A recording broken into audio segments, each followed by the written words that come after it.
Let's take you to Yemen, where the Houthis say there have been a number of fresh US airstrikes targeting them in several parts of the country.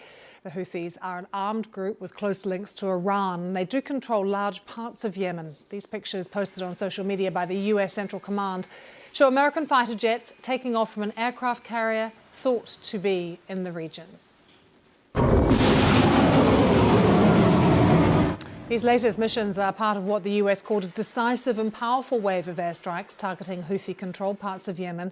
More than 50 people, we understand, are reported to have been killed, including key Houthi figures who, according to the US, that's what we're hearing, but the Houthis are yet to confirm this. They say they've launched drones and missiles against US warships in the region. America says the projectiles were either shot down or fell short. Let's speak now to Afra Nasser, who is a Yemeni journalist and non-resident fellow at the Arab Center in Washington, D.C. Afra, very good to have you with us. What are you actually hearing from Yemen at the moment about these strikes? Who has been killed? Were civilians caught up in it as well? Yes, what I'm hearing is that people are really in panic. They think that the U.S. airstrikes will continue for days or weeks. They're already dealing with extremely dire economic situation. So people really are in panic and very fearful of the near future. But at the same time, the Houthis seem like very reluctant to admit that they're under attack or that they're about to be defeated by the U.S. or they're in like unrealistic confrontation with a superpower like the U.S. It's very like it seems like the Houthi armed group are in denial of the huge scale of the problem. So, Afra, that makes it seem as if there's very little chance that the Houthis are going to back down, that this action by the U.S. might work.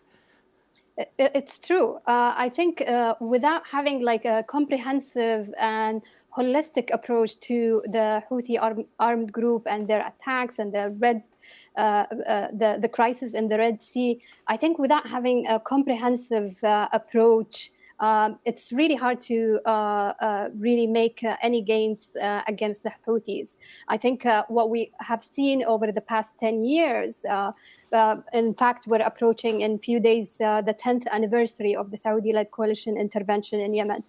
We've seen many oversights from the US, the UK, the international community, and regional actors as well in dealing with the Houthi problem in Yemen.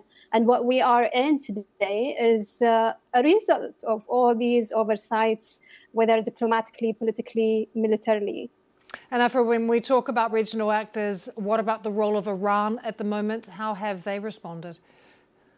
It's very ironic. There were a few statements over the past 2 days from Iranian officials stating that the Yemeni people are independent and they do decide their own decision process by themselves, and we have little to do interference with that. And it seems like Iran is expecting to be next in those airstrikes from the U.S. and yet and is trying to detach itself from this disastrous situation. And we have to admit that the Iranian support to the Houthis as proven to other Iranian allies like Bashar al-Assad and Hassan Nasrallah has decreased over the past 1 year. So Houthis are also not expecting a lot from Iran. But this is what makes the whole situation extremely complex. The more it's ignored, the more it is dealt with ill-thought, miscalculated approaches, the more complex it is as it is today. Well, thank you for trying to help explain that to us. It is complicated, but it's been very good to talk to you, Afra. Thank you so much. Thank you.